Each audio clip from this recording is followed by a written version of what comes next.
In this video, I'm going to explore what I think are two of the most overused and misunderstood words that get thrown around in the entire psychedelic discourse. Ego, death.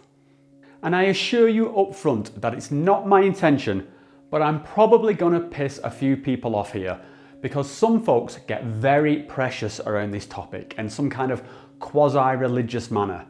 For some, it's a way of validating psychonaut credentials. For others, it quantifies how enlightened they are. No, I'm not trying to upset anyone, but let me just put my cards on the table and I'll explain my position.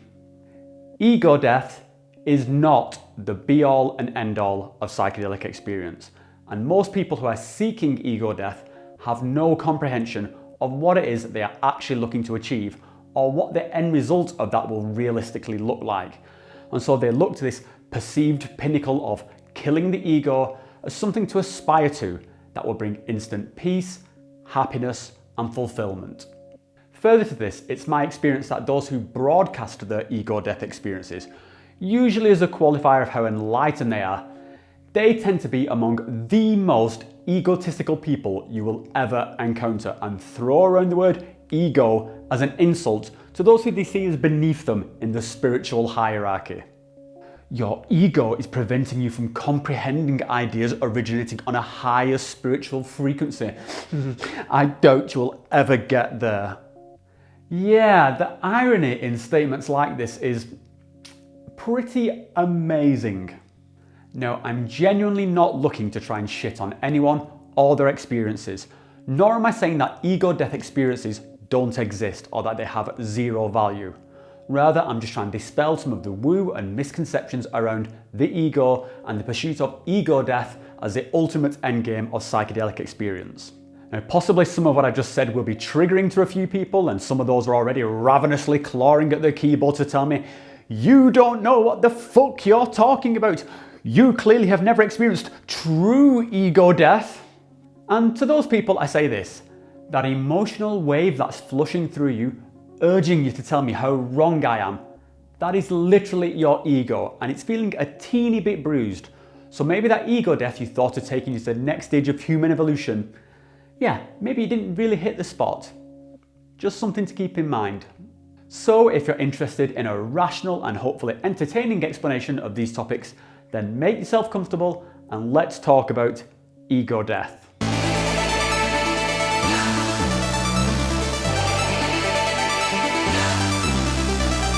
As always, I will kick off with a few disclaimers. I'm not making any claims to scientific or psychological truth here, if indeed such things even exist around constructs such as ego. What I am trying to do is frame the fuzziness of the subject through a rational lens, using words in their literal sense to try and cut through the bullshit. I do this based on my personal experiences with psychedelics and by applying concepts that I've learned from people who I'm lucky enough to call friends, like neuroscientist Dr. James Cook, traditional Shipibo shaman Wheeler Noriega, and Jungian psychoanalyst Mackenzie Amara. And yes, I absolutely acknowledge that I'm name dropping here to boost my credibility. I mean, well, yeah, I totally am. But what my conversation with these guys does show is that there is something that we can define behind these concepts, which is important because otherwise phrases like these just become meaningless noise. So let's condense this ego death stuff down into something tangible. And from this, we can see whether we're actually talking about the same thing when we refer to ego or ego death.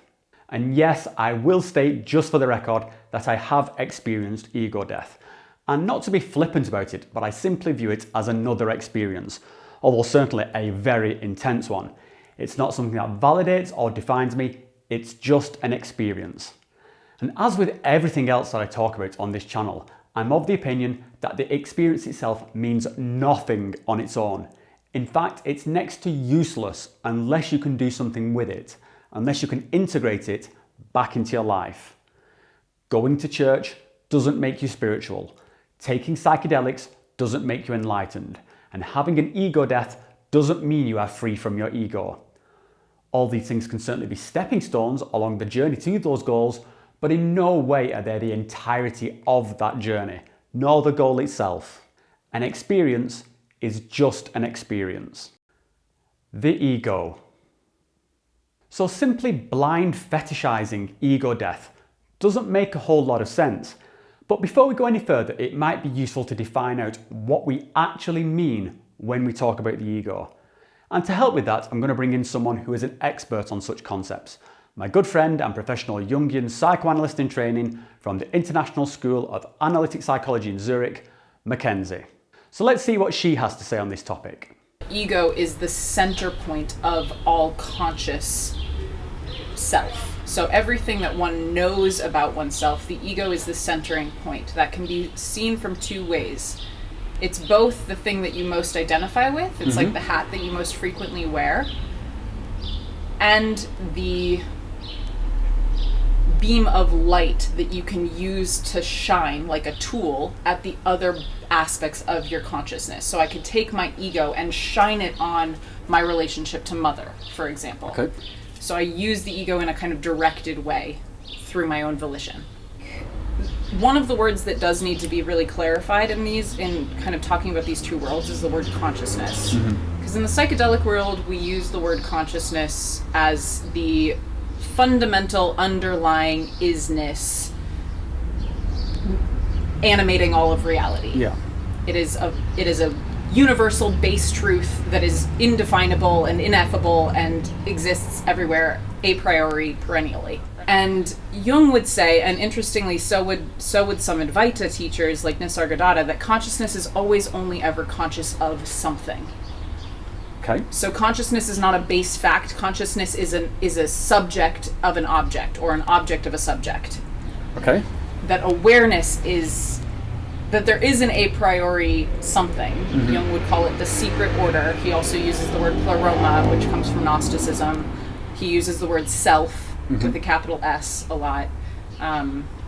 Nisargadatta or Advaita teachers would say awareness, but that consciousness is conscious of something. Okay. Which is where the ego comes in. The ego then becomes the director of consciousness. Yeah. It's the light of the flashlight.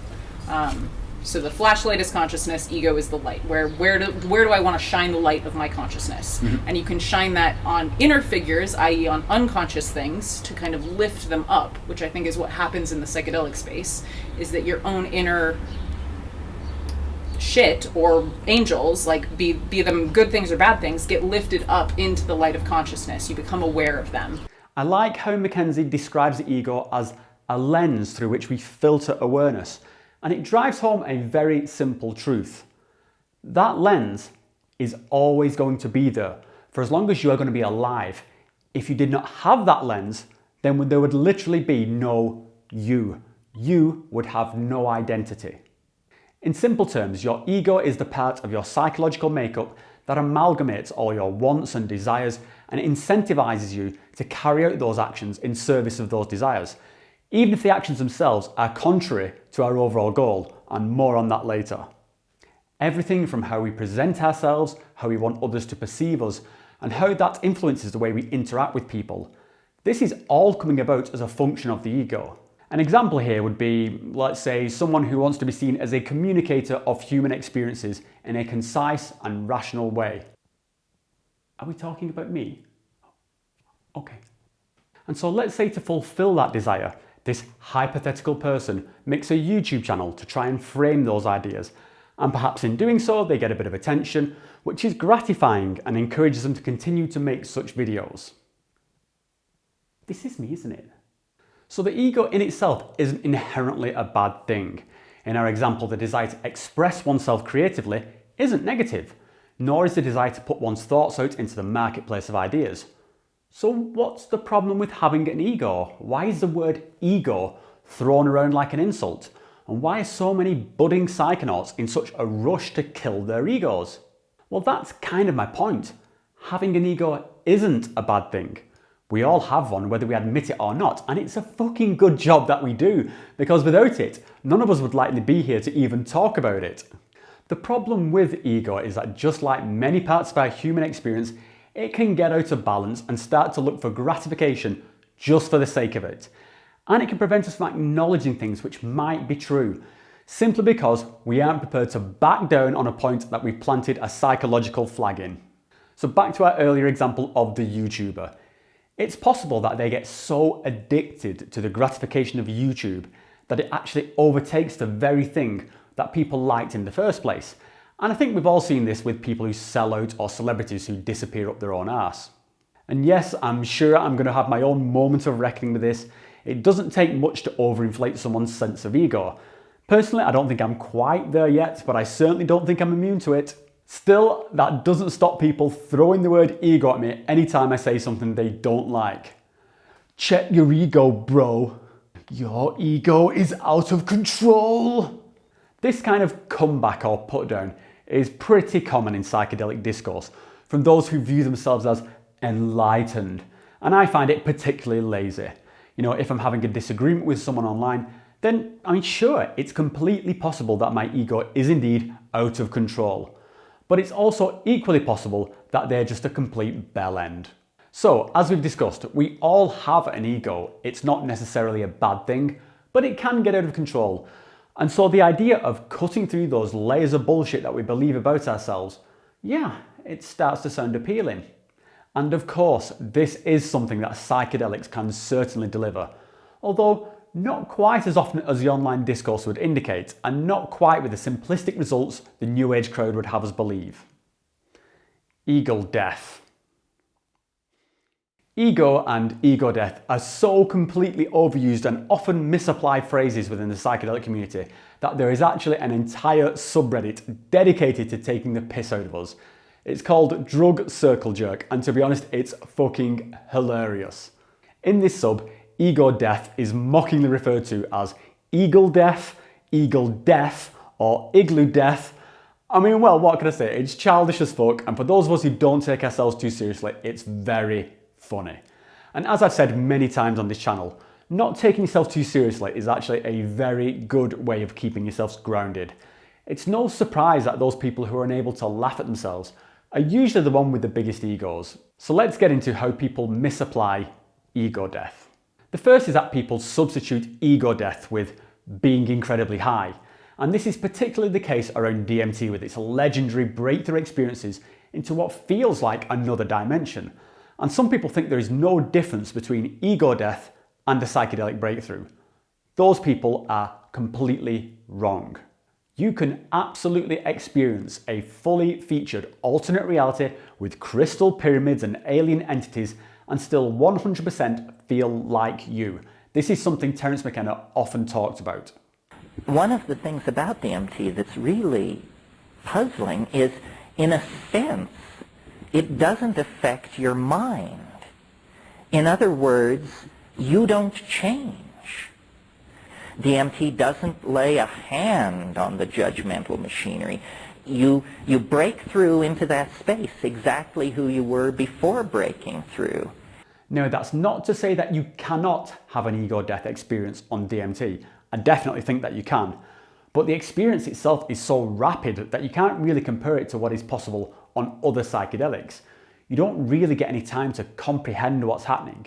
You're simply yanked from one state of consciousness to another on some kind of cosmic roller coaster. The point is, though, that a breakthrough is not necessarily an ego death.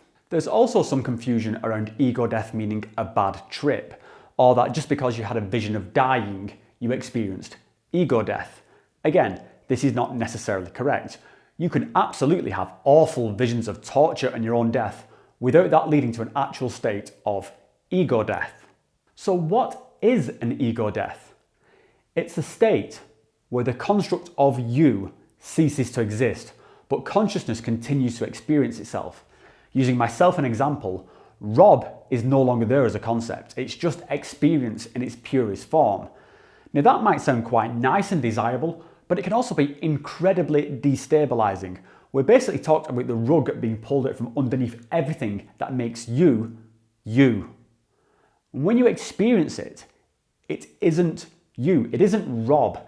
That's the whole fucking point, and that's incredibly hard to grasp if it hasn't happened to you. It's like consciousness is over there, but Rob is way back there somewhere. And this is part of our problem with our human-centric perspective.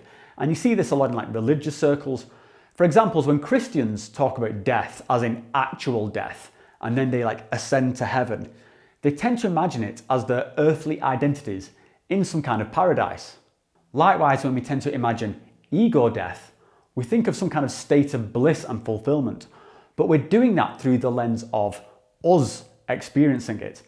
But that's not what it means. You are not there to experience it.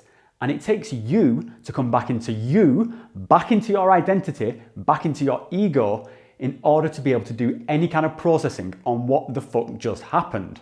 Which is another one of my pedantic hang-ups over this phrase, ego death. Because death implies some kind of permanent change of state, which is clearly not the case. Or at least you should pray that it's not the case, because if you don't come back, then you're kind of screwed. This is why I describe it as just an experience, because in itself, it's neither good nor bad. It just is. And whether or not you get something beneficial from that experience is entirely in the hands of your ability to process it. Maybe you could just brush it off as some crazy shit. Maybe it's the most profound experience of your life. And maybe it's the thing that makes you come undone. I also want to dispel some of the bullshit around getting to these states. It's not some exclusive club. You don't need special training to experience ego death. I mean, I certainly didn't. It was something that happened to me completely unintentionally. Next is that it's like an instant win. It's not, and as I've mentioned before, it can be incredibly destabilizing. If you've ever seen someone completely lose their shit on psychedelics, then it's not a pretty sight. And I'm not talking about someone freaking out. I'm talking about someone completely losing their shit. If you lose your ego, you lose that firewall between unfiltered, raw awareness. And yes, that can be liberating, but it can also be fucking terrifying. That said, it's not as common as what you might think. I would say that ego deaths are a very rare experience. Out of all my trips, a lot of which involved quite high doses of ayahuasca or mushrooms, I would say that I've experienced true ego death maybe twice. In this way, it's similar to the mystical experience, where psychedelic researchers make a clear distinction between people having a psychedelic experience and having a full-blown mystical experience. There's a chapter on this in Michael Pollan's Change My Mind, and I would agree with this based on my own experiences. Some of my trips are just trippy, and some of them do have a different feel to them which invokes a sense of the sacred or spiritual. And further to this, I would say that the actual ego deaths are an even smaller subset of that. And again, in terms of what this experience actually does for you, it's not the be-all and end-all. My ego death experiences were not my most favourite trips, nor were they the ones that I got the greatest insights from.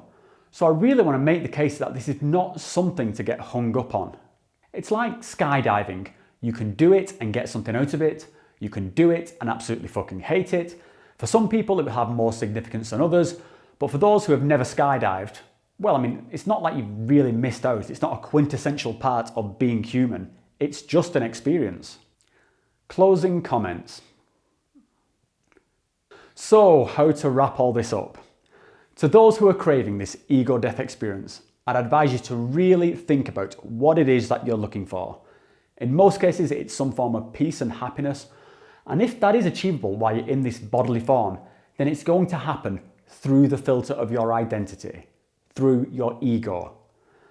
Maybe what you need is not actually ego death. Maybe it's ego strengthening. I can certainly see the appeal in the idea that one night of psychedelic turmoil is going to open the doors to nirvana, but that's not realistic, and pretty much anyone who has been through it, anyone who isn't a pretentious twat that is, will tell you that ego death is not a magic bullet for the struggles of existence. So don't get too hung up on getting this particular stamp in your Psychonaut passport. It can certainly give you some stuff to think about. I mean, that's probably the understatement of the year. But ask yourself, if that's what you really need, do you need more stuff to think about? Not inner peace, not oneness, just more fucking stuff to process. And to those who've already been there, just remember that it doesn't make you any more enlightened, awakened, or conscious than the person sitting next to you. Use the experience to challenge yourself, find some humility, and question what the experience actually did for you. Did you put it to some good use? If so, let me know in the comments below. I would love to hear all about your own experiences with ego death. I think that's about all I've got to say on this subject, so I hope you found something useful in there. And for anyone who thinks I'm completely full of shit, then that's fine. I'm just a flawed ego trying to shine that spotlight of focus around my own thoughts and understand this stuff as best as I can. I know it's something that gets said at the end of every video, but I really do want to say a big thank you for those of you who watch and engage in the conversations on these topics. This channel is about to hit 10,000 subscribers, which is just nuts and way beyond what I thought was possible. So again, thanks so much for watching, and a special thank you to my supporters, patrons, and those who contributed artwork or helped out through some other means.